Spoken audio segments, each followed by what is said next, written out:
Namaskar. Good evening, everybody. Today I am going to address women on menstrual cycle, normal and its variations. I am doing this series of Facebook live sessions on behalf of Rotary Club of Nagpur Downtown and Srijan NGO. I'll be talking in English, Hindi and Marathi wherever possible. अगर किसी को कोई सवाल है, कोई चीज़ पूछना है तो कमेंट बॉक्स में कमेंट डाल के पूछ सकते हैं. मेरे को जैसे वक्त मिलेगा मैं उसको वो आपके सवाल का जवाब देने की कोशिश ज़रूर करूँगी. तो अभी शुरू करते हैं. माहवारी यानी हर महीने में हर लड़की को एक 4 या 6 दिन के लिए रक्तस्राव योनि मार्ग से होना जो रहता है वो उसको माहवारी या मेंस्ट्रुअल साइकिल बोला जाता है. मेंस्ट्रुअल साइकिल में लड़कियों को यूजुअली 10 साल के बाद 15 साल तक इसकी शुरुआत होने का पीरियड रहता है और उसका ख़त्म होने का यानी मेनोपॉज जिसको बोलते हैं, माहवारी ख़त्म होने का टाइम 45 साल से 52 साल के बीच में रहता है. किसी का जल्दी होता है, किसी का लेट होता है. अभी नॉर्मल जो माहवारी रहती है उसके बारे में पहले हम डिस्कस करेंगे. नॉर्मल इसमें कभी किसी को 21 दिन में बराबर में माहवारी आती है, उसको भी हम नॉर्मल कंसिडर करते हैं. किसी को 35 दिन में आती है, किसी को 45 दिन में आती है. बट अगर रेगुलरली आती है तो उसको हम लोग नॉर्मल कंसिडर करते हैं. और कितने दिन रक्तस्राव होना चाहिए ये काफ़ी लोगों के मन में विचार आता है. ऐसा नहीं है, किसी को 3 दिन होता है, किसी को 2 दिन होता है, किसी को 4 दिन होता है. बट 6 दिन से ऊपर रक्तस्राव होना नॉर्मल कंसिडर नहीं करते हैं. वो एक पहली बात है. दूसरी बात नॉर्मल मेंस्ट्रुअल साइकिल जो रहता है उसमें 4 से 6 दिन का ब्लीडिंग टाइम रहता है. किसी को 2 दिन होता है, किसी को 3 दिन और किसी को 6 दिन. बट 6 दिन से ज़्यादा अगर पीरियड्स का फ्लो रहे तो डॉक्टर को कंसल्ट करने की ज़रूरत है. या 3 दिन या 4 दिन ब्लीडिंग है लेकिन बहुत ज़्यादा क्लॉट्स अगर पास हो रहे हैं, बहुत ज़्यादा खून के गठाने ब्लीडिंग के साथ निकल रही है तो उसके लिए फिर आपको किसी डॉक्टर की सलाह लेके उसके डॉक्टर के सलाह के अनुसार ट्रीटमेंट लेना ज़रूरी है. ये लड़कियों के लिए भी लागू होता है और औरतों के लिए भी लागू होता है. अभी नॉर्मली जो पीरियड्स रहते हैं या माहवारी रहती है उसमें काफ़ी लोगों को पीरियड शुरू होने के पहले 2-3 दिन पेट में दर्द होता है. किसी को पीरियड शुरू होने के बाद 1-2 दिन होता है और किसी को पीरियड ख़त्म होने के बाद भी थोड़ा बहुत दर्द होता है. तो अगर जब से आपको माहवारी शुरू हुई है तब से अगर ये तकलीफ़ है तो उस समय जब तकलीफ़ होती है तब तक दवाई लेके वो पीरियड को पेन किलर डॉक्टर की सलाह से एंटीस्पाज्मोडिक पेन किलर या कोई दवा या गर्म पानी की थैली से सेकना, ये सारी चीज़ें कर सकते हैं. और एक चीज़ मैं बताना चाहूँगी कि अगर आपको बहुत ज़्यादा थकान महसूस होती है, पेट में दर्द होता है, कुछ खाने की इच्छा नहीं होती है, जी मचलता है, ऐसा अगर होता है तो उस दरमियान कोशिश कीजिए कि बहुत ज़्यादा पानी पीना है, डिहाइड्रेट नहीं होना है. जितना ज़्यादा पानी पियोगे, जितना रेस्ट करोगे उतना आपको ये तकलीफ़ कम होगी. और अगर उसके बावजूद भी अगर आपको तकलीफ़ होती है तो फिर आपको डॉक्टर की सलाह लेके उसके अनुसार दवाई लेना ज़रूरी है. तो मेरा कहने का मतलब ये है कि कौन से समय पे डॉक्टर के पास जाना चाहिए ये चीज़ आपको समझ में आना चाहिए. यही मेरा आज का हेतु है, आपको ये सारी बातें बताने का. अगर 6 दिन से ऊपर रक्तस्राव हो, 4 दिन के रक्तस्राव में गठाने हो, बहुत ज़्यादा इतना पेट में दर्द हो कि उसके कारण चक्कर आए, कंटिन्यूस वॉमिटिंग हो या चक्कर आके बेहोश हो जाए, ऐसे परिस्थितियों में तुरंत डॉक्टर की सलाह लेना ज़रूरी है. ऐसे समय पे फिर घरगुती उपाय करना गलत है. अब पीरियड्स में 2 प्रकार के होते हैं. अमेनोरिया यानी पीरियड्स काफ़ी महीनों तक पीरियड्स नहीं आना. तो अमेनोरिया 2 प्रकार के होते हैं, प्राइमरी और सेकेंडरी. प्राइमरी यानी तुमको पीरियड्स कभी शुरू ही नहीं हुए, यानी उम्र के 18 साल 19 साल तक 17 साल तक अगर पीरियड्स आए ही नहीं, उसको हम लोग प्राइमरी एमेनोरिया बोलते हैं। प्राइमरी एमेनोरिया जिसको अगर 17-18 साल तक माहवारी नहीं आती है तो कहीं ना कहीं गड़बड़ है, कोई ना कोई उस लड़की में प्रॉब्लम है, तो डॉक्टर के पास जाके उसकी सलाह लेना और सलाह के अनुसार जो भी इन्वेस्टिगेशंस करके उसका निदान करना ज़रूरी है। डिसमेनोरिया जो मैंने अभी बताया, पेट में दर्द होना, अगर पहले कभी भी पेट में दर्द नहीं हुआ 40 साल की उम्र तक और अचानक से पीरियड के दरमियान या पीरियड के पहले पेट में दर्द होना किसी को शुरू होता है, तो उसको लाइटली नहीं लेना चाहिए। उसके लिए डॉक्टर के पास जाके देखना चाहिए। हो सकता है वो नॉर्मल भी हो, लेकिन एक बार पता चले डॉक्टर के नज़रिए से कि उसमें कोई प्रॉब्लम नहीं है, तो उसके बाद आप निश्चिंत होकर दवाई लेके घर पे रह सकते हैं। अब ये हो गया नॉर्मल पैटर्न। अभी पीरियड्स में अलग अलग प्रकार की वेरिएशंस रहते हैं, जो कभी कभी हम लोग नॉर्मल कंसिडर करते हैं, कभी कभी उसको सीरियसली लेने की ज़रूरत होती है।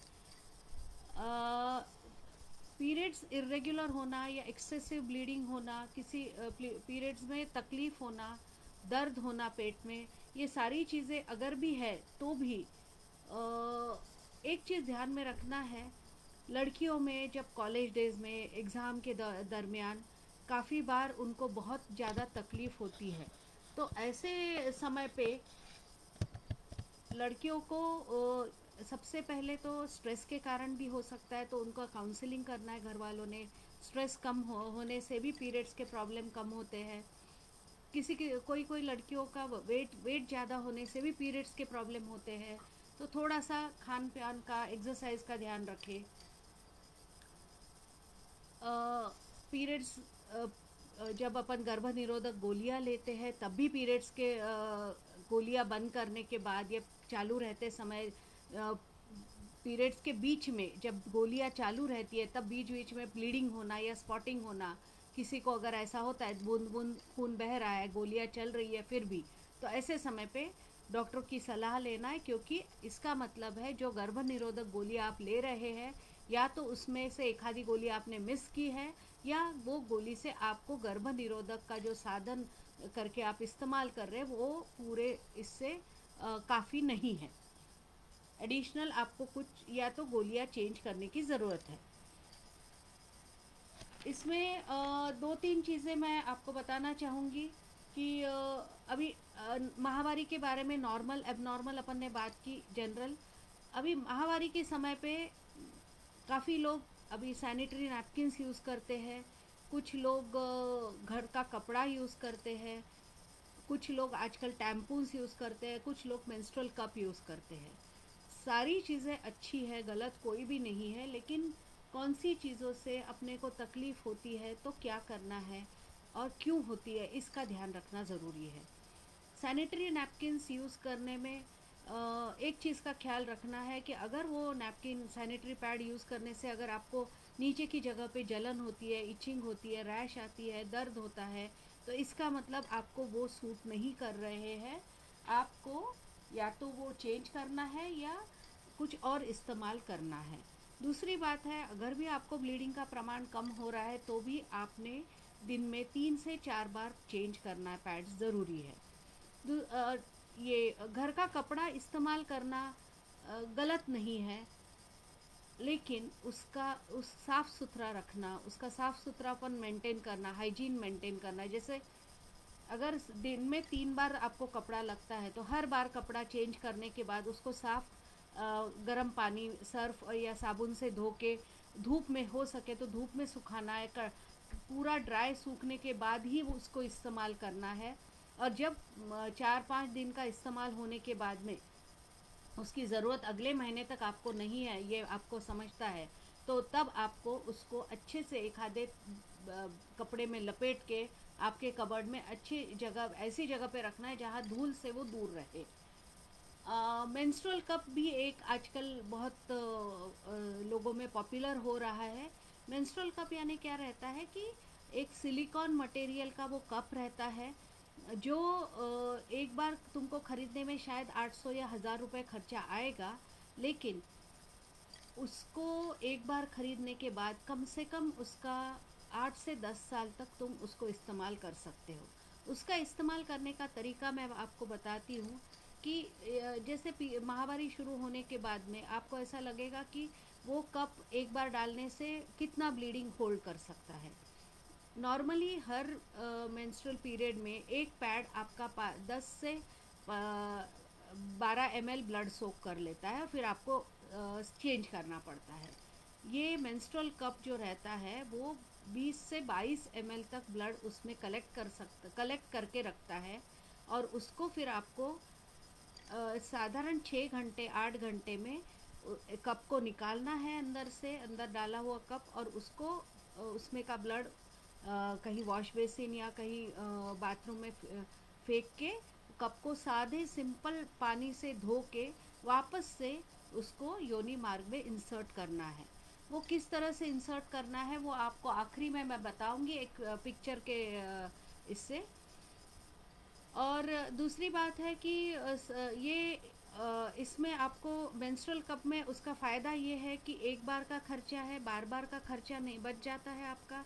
और सादे सिंपल पानी, साबुन पानी से धो के आप उसको इस्तेमाल कर सकते हैं। कहीं आप ट्रैवल कर रहे हैं तो वहाँ पे भी आपको वो पैड निकाल के उसको कहाँ डिस्पोज ऑफ करें, लोगों के सामने मैं कैसे डिस्पोज ऑफ करूँ, ये आपको प्रॉब्लम नहीं रहता है। कोई कहीं पर भी वॉशरूम में जाओ, टैप वाटर रहता है या अपने पास बॉटल, पानी का बॉटल रहता है, वहाँ पे ब्लड फेंक दो उसमें का, उसको पानी से धो लो, हाथ साफ धो लो और उसको फिर से इंसर्ट करो।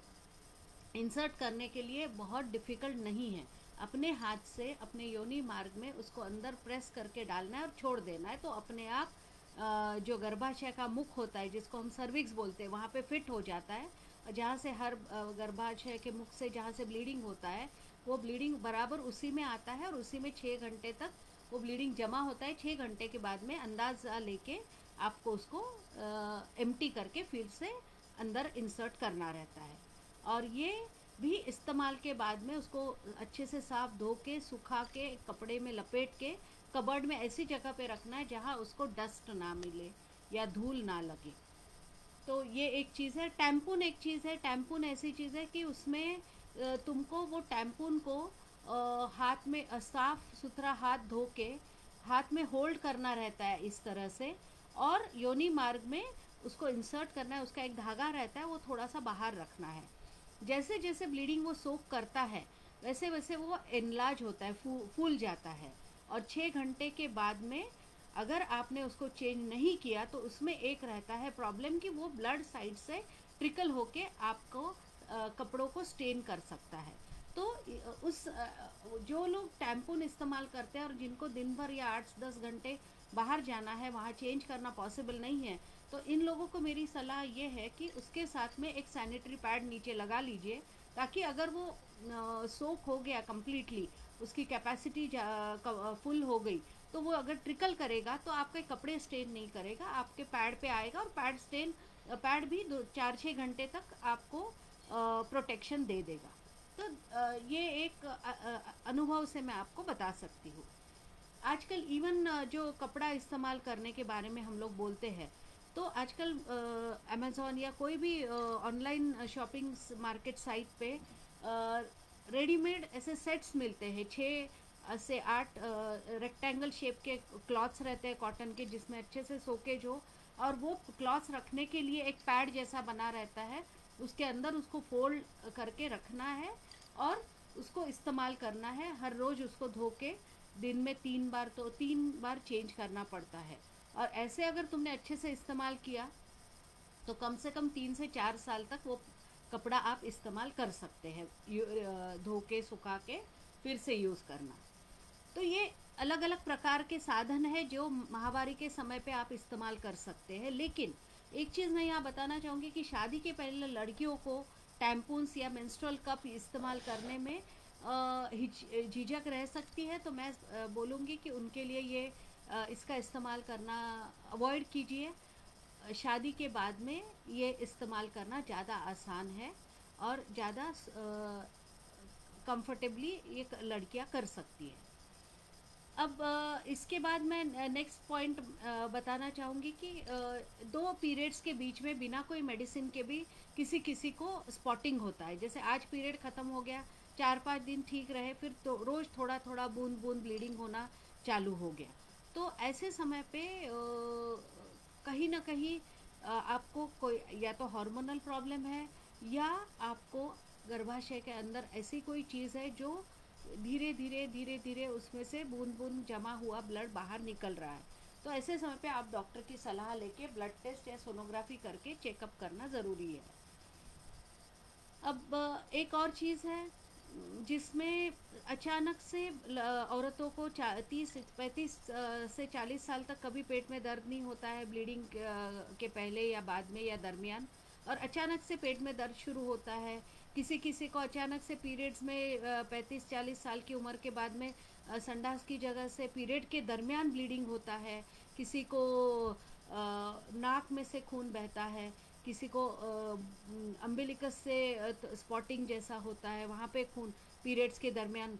तो ये सारी चीज़ें जो है, ये एंडोमेट्रियोसिस करके एक बीमारी रहती है, उसके कारण होती है, जिसमें जो गर्भाशय का अस्तर होता है, वो अस्तर किसी वजह से कहीं और जाके नए सिरे से वहाँ डिपॉजिट होता है, और वहाँ पे माहवारी के समय जो हार्मोनल चेंजेस वो अस्तर में होते हैं, वही बाकी जगह पे वो अस्तर जहाँ भी फैला है वहाँ होते हैं, और वहाँ पे ब्लीडिंग होता है। तो इसके लिए भी ट्रीटमेंट है, ट्रीटमेंट लेने से ये प्रॉब्लम सॉल्व होते हैं।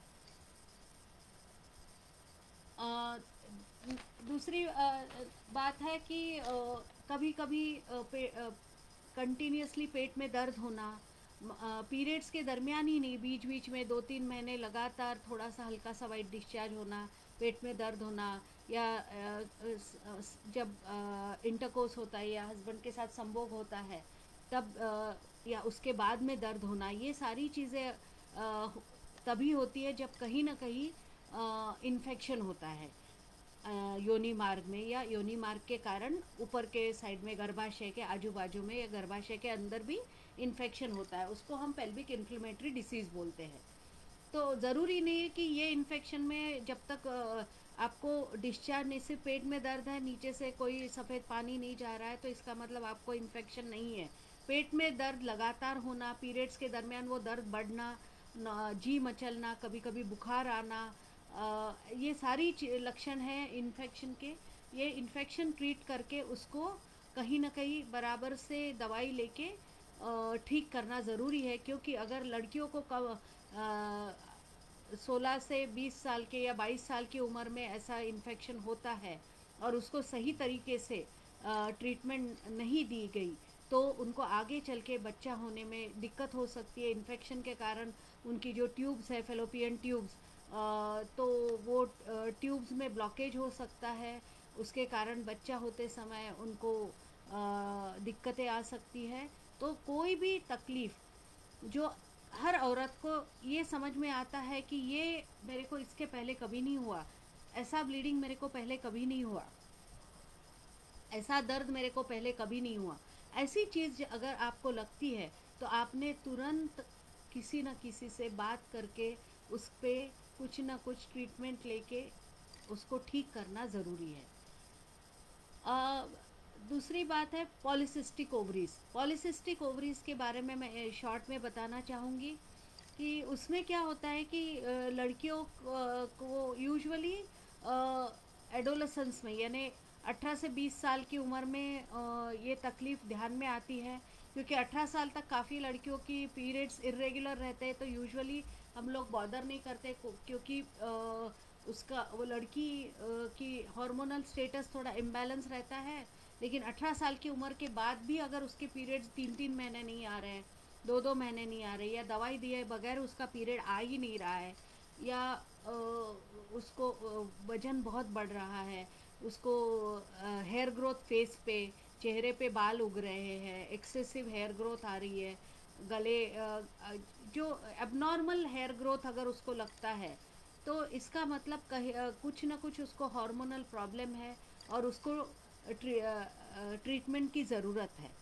तो पॉलीसिस्टिक ओवरीज में ये सब इसलिए होता है कि हर महीने में माहवारी के समय पे जो हार्मोन्स चेंजेस होते हैं, तो इन लोगों में जो मेल हार्मोन रहता है एंड्रोजन, उसका प्रमाण ज़्यादा रहता है कंपेयर टू बाकी जिनको पॉलिसिस्टिक ओवरीज या नहीं है उनसे। इनमें पुरुष हार्मोन जो एंड्रोजन है उसका प्रमाण सिक्रीशन ज़्यादा होता है।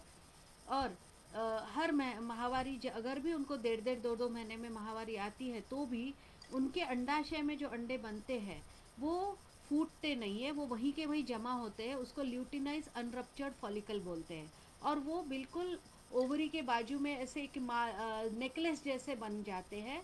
और इसीलिए वो डायग्नोज जब सोनोग्राफी करते हैं तो जब वो ऐसा दिखता है कि सारी तरफ से छोटी छोटी ओवरी पे फॉलिकल्स बने हैं, सिस्ट बने हैं, और उसके कारण अंडाशय का साइज़ बढ़ जाता है, और उसके कारण और भी हार्मोन्स के प्रॉब्लम बढ़ते हैं, और ऐसा वो एक दूसरे में प्रॉब्लम्स बढ़ाते जाता है। तो इसको कहीं ना कहीं ब्रेक करने के लिए सबसे पहले हम लोग अगर वो लड़की का वेट ज़्यादा है तो उसको weight reduction, exercise, lifestyle modification, अगर उसका डाइट फॉल्टी है तो डाइट बराबर करने के लिए बोलेंगे। और कुछ दवाई, योगासन भी आजकल बोलते हैं, उससे फ़ायदा होता है। और कुछ मेडिसिन्स देने के बाद कुछ 6-8 महीने का कोर्स देके वो ठीक करने की कोशिश कर सकते हैं, ताकि उसके आगे की ज़िंदगी में उसको तकलीफ़ ना हो। अगली बार ये किसी किसी को 40 साल की उम्र में 40 साल की उम्र के पहले ही अचानक धीरे धीरे धीरे धीरे करते करते उनका है ना, पहले शुरुआत में जब पीरियड शुरू होते हैं तो 3 दिन, 2 दिन, 2.5 दिन, 3 दिन चलते हैं। फिर अचानक धीरे धीरे 35 साल की उम्र में ब्लीडिंग 1 दिन, आधा दिन रहता है। और किसी किसी को एक अचानक से ब्लीडिंग बंद हो जाता है कि 6 महीने, साल भर, 2 साल आता ही नहीं है। ये पीरियड आपका माहवारी जाने का यानी मेनोपॉज का नहीं रहता है। ऐसा अगर 35 से 40 की उम्र में किसी को हो तो इसका मतलब उसका जो अंडाशय है, उसका अंडाशय का फंक्शनिंग, ओवरीज का फंक्शनिंग कहीं ना कहीं अफेक्ट हो रहा है या बंद हो गया है, जिसके कारण उसको पीरियड्स नहीं आ रहे हैं। जो 50 साल की उम्र में या 48 साल की उम्र के बाद मेनोपॉज के बाद होता है, वो अर्ली हुआ है। तो इसके कारण उनको बहुत सारी तकलीफ़ों का सामना करना पड़ सकता है। जैसे ईस्ट्रोजन, प्रोजेस्टेरोन हार्मोन जो रहता है औरत के शरीर में, अगर सडनली 35-40 साल की उम्र में तुम्हारा पीरियड बंद हो जाता है, तो तुम्हारे शरीर का कैल्शियम लेवल कम हो जाता है, विटामिन डी का प्रमाण कम हो जाता है, तुमको काफ़ी कैल्शियम डेफिशिएंसी के प्रॉब्लम्स फेस करने पड़ सकते हैं। उसके कारण आपको रिलेटेड बाकी issues related to child bearing यानी बच्चा होना, अगर आपका बच्चा आपको 35 साल की उम्र के पहले हुआ ही नहीं है, आपकी शादी 35 साल की उम्र में हुई है, लेकिन उसके बाद में आपको कुछ साल, 1-2 साल पीरियड आए 1-2 दिन के लिए महीने में, और उसके बाद पीरियड्स बंद हो गए, तो आपको बच्चा होने में भी दिक्कत हो सकती है। तो ये कंडीशन यूजुअली हमारे इसमें प्रीमैच्योर ओवेरियन इनसफिशिएंसी बोलते हैं हम उसको, जिसमें ओवरीज का फंक्शनिंग बंद हो जाता है। जो माहवारी नेचुरली उम्र के साथ जब बंद होती है, वो जो सिचुएशन है वो जल्दी आ जाता है उम्र के 35 या 40 साल के दरमियान। और उसको ट्रीटमेंट जो भी पॉसिबिलिटीज़ है करके, या अगर कोई ट्रीटमेंट पॉसिबल नहीं है तो बच्चा होने के लिए और कोई तरीके का अवलंब करके बच्चा हो सकता है, जैसे टेस्ट ट्यूब बेबी या किसी भी तरीके से आपको बच्चा हो सकता है। और ये जो प्रीमैच्योर ओवेरियन फेलियर मैंने बोला, ये नेचुरली कभी कभी होता है। उस नेचुरली इन द सेंस किसी को क्रोमोसोमल प्रॉब्लम्स रहता है, जैसे क्रोमोसोमल प्रॉब्लम्स में क्या रहता है, अणु रेणु में कहीं ना कहीं दोष रहता है, जो शुरू में नहीं समझ में आता है, बट एक पर्टिकुलर एज के बाद में वो प्रॉब्लम दिख के आता है। कैंसर के कारण अगर आपने कीमोथेरेपी या रेडियोथेरेपी ली है कम उम्र में, तो भी आपकी ओवरीज अफेक्ट होती है, तो भी आपके पीरियड्स अफेक्ट होते हैं, और आपको माहवारी उम्र से एक्सपेक्टेड जिस उम्र में माहवारी बंद होना है उसके काफ़ी सालों पहले भी बंद हो सकती है। अभी कुछ और चीज़ें मैं बताना चाहूँगी। एबनॉर्मल ब्लीडिंग, जैसे देखो 48 ईयर्स में यूजुअली औरतों को मेनोपॉज आने का टाइम रहता है, कि आजकल 51 ईयर्स में भी होता है। यूजुअली माँ का एज जो रहता है वही बेटी को उसी एज में मेनोपॉज होता है। तो एक चीज़ ध्यान में रखना है कि मेनोपॉज अगर आ गया है, वो कैसा समझना है कि साल से 1.5 साल तक अगर आपको माहवारी नहीं आई और उसके बाद में आपको अगर पीरियड्स आए, तो उसको पोस्ट मेनोपॉजल ब्लीडिंग कहा जाता है। यानी वो ब्लीडिंग नॉर्मल कंसिडर मत कीजिए, उसके लिए डॉक्टर की सलाह लीजिए। कैंसर है या नहीं रूल आउट कीजिए। काफ़ी बार कैंसर नहीं भी रह सकता है, बट उसको कंफर्म करना बहुत ज़रूरी है।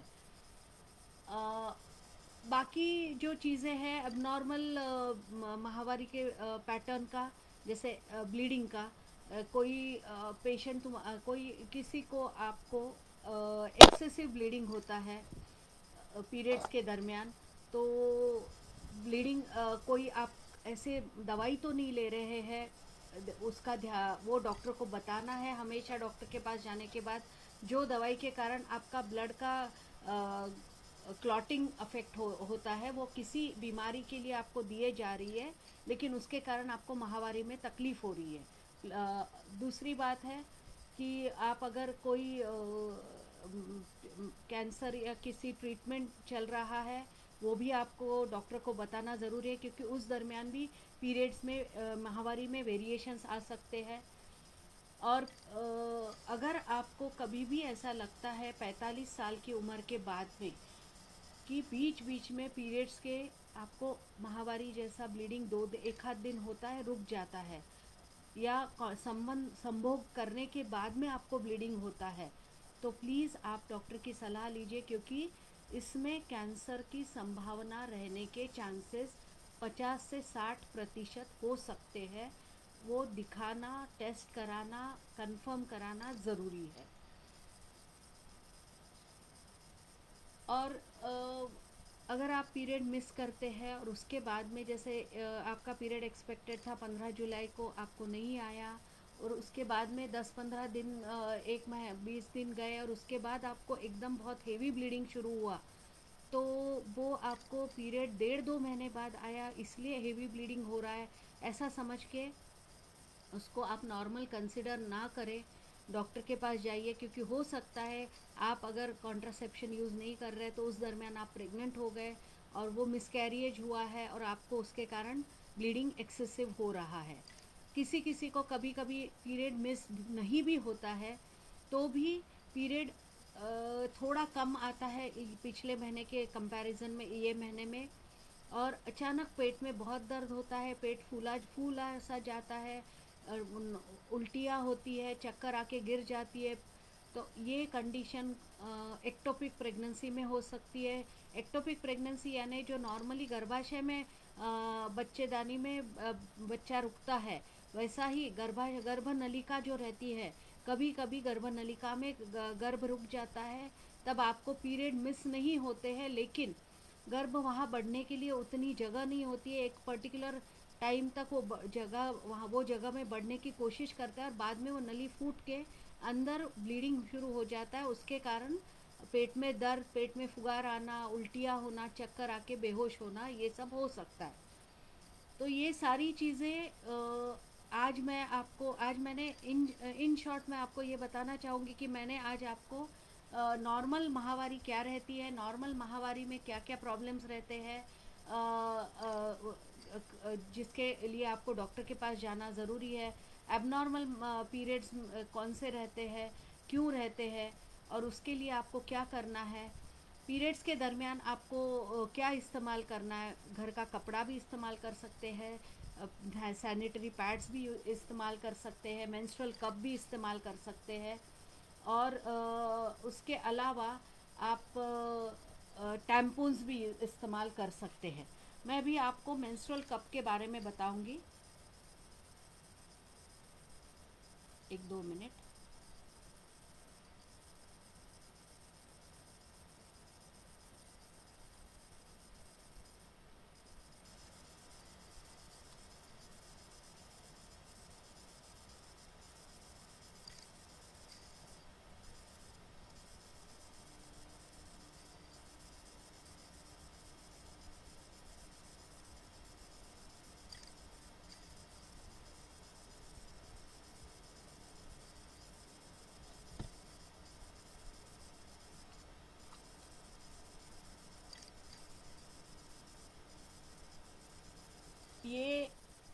देखिए, ये गर्भाशय है,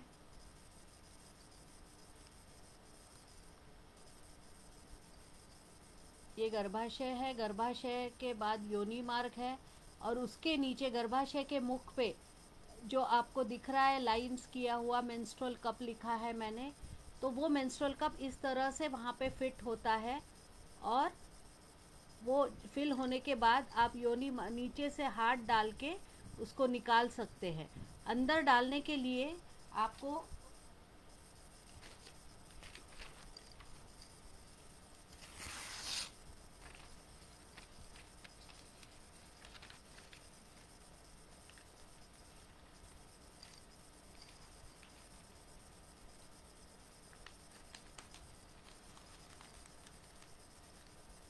जैसे इस तरह वो मेंस्ट्रुअल कप होता है,